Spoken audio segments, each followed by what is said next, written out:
Hi hello नमस्कार, मी दीपाली पुन्हा एकदा माझ्या यूट्यूब चॅनलमध्ये तुम्हा सर्वांचं मनापासून स्वागत करते। तर आज अहोंना माझ्या हातची बनवलेली घरगुती बासुंदी खायची होती, म्हणून आज 3 लिटर दूध शिल्लक होतं माझं घरामध्ये, मी वापरलेलं नव्हतं कसलंच। मग बासुंदी म्हणल्यानंतर ना अहो थोडीशी लाडूगुडी लावणारच, मग म्हटलं चला अहोंनी काहीतरी मागितले आणि आपण मग ते बनवून त्यांना खाऊ घालायचं नाही, असं कधी शक्य आहे का?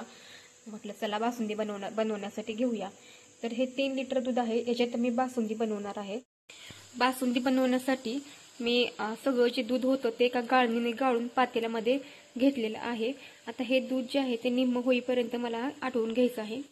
दूध गॅसवर आहे तोपर्यंत मी इथं हे ड्रायफ्रुट्स जे आहेत ते छोटे छोटे असे काप करून घेतलेले आहेत। थोडंसं केसर घेतलेलं आहे बासुंदीसाठी वापरायला।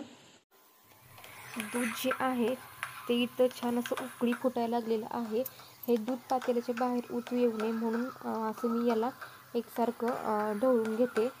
नंतर मी याच्यामध्ये केसर ॲड केलं। केसरामुळे तुम्ही बघू शकता याला खूप छान असा कलर येतो। आपण विकत जशी बासुंदी आणतो तसा कलर ह्याला केसर घातल्यामुळे येतो। केसर टाकल्यामुळे दुधाला बघा किती सुरेख रंग आलेला आहे।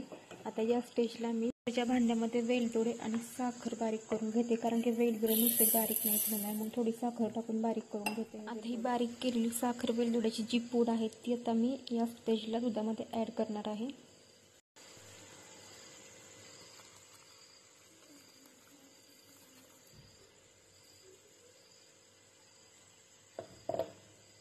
याचं मिक्स करून घेऊया।